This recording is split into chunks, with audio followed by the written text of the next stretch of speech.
10 Techniques of Manipulation of the Population Through the Media, as exposed by Noam Chomsky, MIT professor and founder of cognitive science.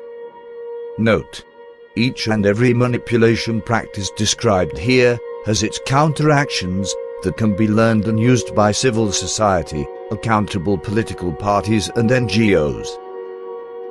Renowned critic and MIT linguist Noam Chomsky, one of the classic voices of intellectual dissident in the last decade, has compiled a list of the 10 most common and effective strategies to establish a manipulation of the population through the media.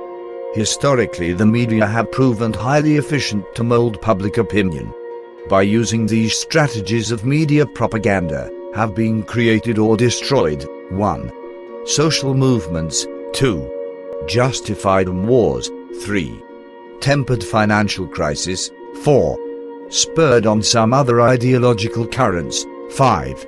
And even given the phenomenon of media as producers of reality within the collective psyche. How to detect the most common strategies for understanding these psychosocial tools and counteract?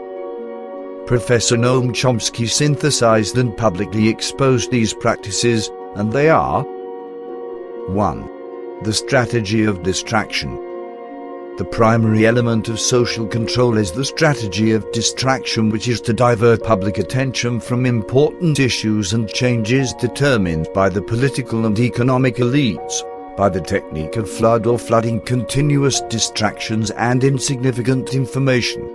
Distraction strategy is also essential to prevent the public interest in the essential knowledge in the area of the science, economics, psychology, neurobiology and cybernetics. 2. Create problems, then offer solutions. This method is also called problem, reaction, solution. It creates a problem, a situation referred to as some reaction in the audience. So this is the principle of the steps that you want to accept. For example, let it unfold and intensify urban crisis, catastrophic events, or arrange for bloody attacks in order that the public is the applicant's security laws and policies to the detriment of freedom. Or, create an economic crisis to accept as unnecessary the retreat of social rights and the dismantling of public services. 3. The gradual strategy. Acceptance to an unacceptable degree, just apply it gradually, drop it for consecutive years.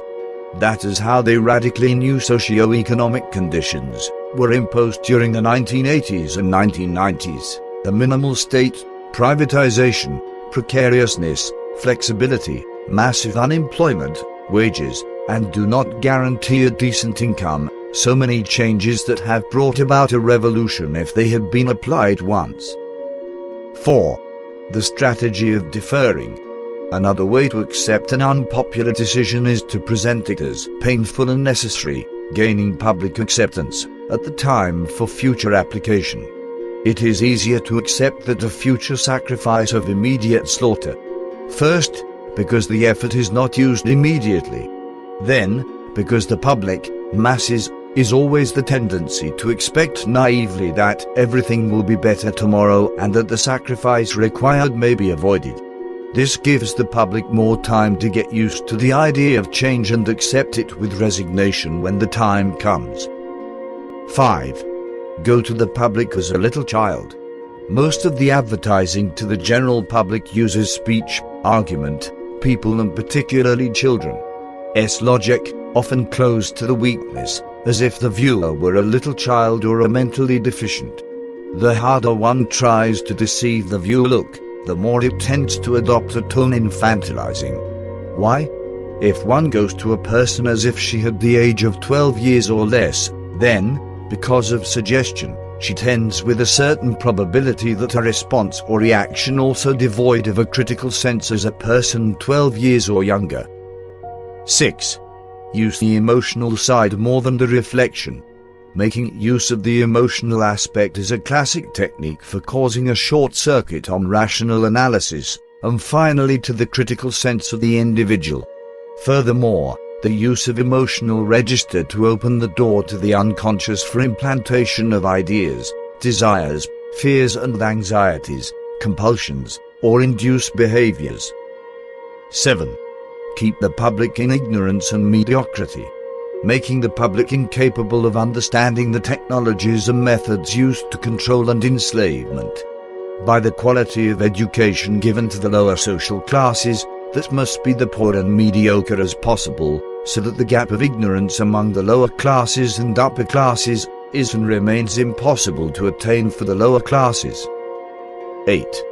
To encourage the public to be complacent with mediocrity. Promote the public to believe that the fact to be stupid, vulgar, and uneducated is fashionable. 9. Self-blame strengthening. To let individual blame for their misfortune because of the failure of their intelligence, their abilities, or their efforts. So, instead of rebelling against the economic system, the individual orthodox validates and feels guilt, which creates a depression, whose effect is to inhibit its action. And, without action, there is no social change. 10. Getting to know the individuals better than they know themselves. Over the past 50 years, advances of accelerated science has generated a growing gap between public knowledge and those owned and operated by dominant elites. Thanks to biology, neurobiology, and applied psychology, that system has enjoyed a sophisticated understanding of human beings, both physically and psychologically. The system has gotten better acquainted with the common man more than he knows himself. This means that, in most cases, the system exerts greater control and great power over individuals, greater than that of individuals about themselves. Note: each and every manipulation practice described here has its counteractions that can be learned and used by civil society, accountable political parties, and NGOs.